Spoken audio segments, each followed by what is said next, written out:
it's Colette. Today I am doing a beautiful sous vide steak in my Thermomix. It's one of the really best ways to cook a protein. So what I'm going to do, I've already put this into my weekly plan, and we're doing the sous vide rare beef. So up pops the recipe, start cooking. And the first thing it's telling me to do is to actually season this steak here. So I'm just going to put some salt, both sides, just nicely, and be generous with your seasoning. And I love white pepper rather than black pepper, so you can do yours black if you prefer.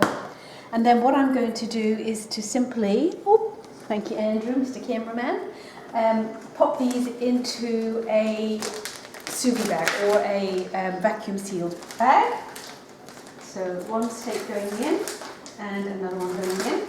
And then I'm just going to pop in a little bit of rosemary as well, just to give it a little bit of extra flavour boost. So let's have a look. My bag's just a little bit big, so I'm just going to trim my bag down a wincy bit. Probably be about right. Okay, so that can come away. And then I'm going to suck out all the air to give this a really good vacuum seal.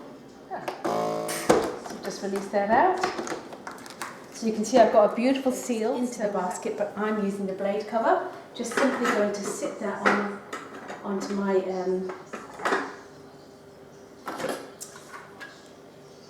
blade in the Thermomix. And now it wants me to actually put water into here. So little tip, go for hot water. It will just help that preheating time. Nearly done. Okay, so what I need to do now is pop this back on, and I need to make sure that when I submerge my bag, the water is not going to go above that 2 litre mark. So yep, that's fine, that's perfect. And now what I need to do is to take my steaks out and pop those to the side. Now what we want to do is add some kind of acid, and that could be absorbic acid, but I've got an excess of lemons at the moment, so we want probably about half a lemon. And the reason we want that in the water is that's going to prevent rusting, because this is a very long, slow process for cooking your steaks. So that will be about right. And then I go next. So now the lid goes on, and we hit next. And it's going to heat that water up to 55 degrees, which is the optimum temperature for that protein. So it's then going to cook that at that speed or at that temperature for about 1 hour and 20 minutes. And it's then going to be absolutely delicious. Okay, so 1.5 hours later, my steaks are actually done. So all I need to do now is to carefully take these out. Okay, pop them onto here, and then I need to kind of take them out of the bag and just dry them off. I'm going to grab some scissors.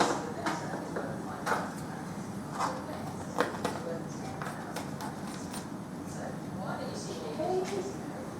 And I've got some butter melting here over a nice high heat. And we want to use butter for flavour rather than actually using so take off that rosemary and pop out the steaks. And I want to dry them because I want to make them nice and caramelized in that beautiful butter. So that can go away. Right, so I just need to dry them off nicely. Perfect. And now, they look absolutely great. Well, they don't look great, but they feel really good. So that's going to go into that really nice high heat, probably for about 30 seconds on each side. So this is my beautiful cauliflower cheese. I know, Andrew, you're desperate to get into that cheesy sauce. You love it. And I love to make a combination of cheese and panko breadcrumbs on top. It just makes it really, really crunchy. Okay, so I've had about a minute on this side. I'm just going to flip them over. You can see they're beautifully caramelized, which is exactly what I want. And that butter is going to give great flavor. So really hot pan, and I'm going to do about a minute on this side as well. Okay, so the steak has been resting for 3-4 minutes. So this is the point where we actually see what it's like. Okay, so let's cut right through. And we'll cut through the little guy here. So remember, I was aiming for a nice kind of rare steak. It feels absolutely beautiful. And my goodness, that is cooked to perfection. And what you'll notice is that unlike frying a steak, when you fry a steak or barbecue it, you get this kind of a grey, really cooked edge to it. With the sous vide steak, it is beautifully cooked all the way through at that even temperature. Also remember, and this is an important thing, if you want your steak cooked more than this, you don't do it longer when you're using the sous vide. So this was set at 55 degrees. What you would do if you want it medium is you set your temperature on the sous vide to 60 degrees. And if you want your steak well done, you set it to 65 degrees. So the time remains the same, just the heat in that water bath is a little bit hotter. So remember, if you don't have the blade cover, you can sous vide in your basket. So what you will do is you'll pop your bag in the basket and you will submerge this into your Thermomix, making sure your water is coming up to that high point. So I am looking forward to this steak tonight with my cauliflower cheese. And look, we've tucked into it already. And you can see how absolutely beautiful this is, and the sauces in the Thermomix are absolutely second to none. Easy, no lumps, really yummy. So, cheers everyone, let's get sous videing.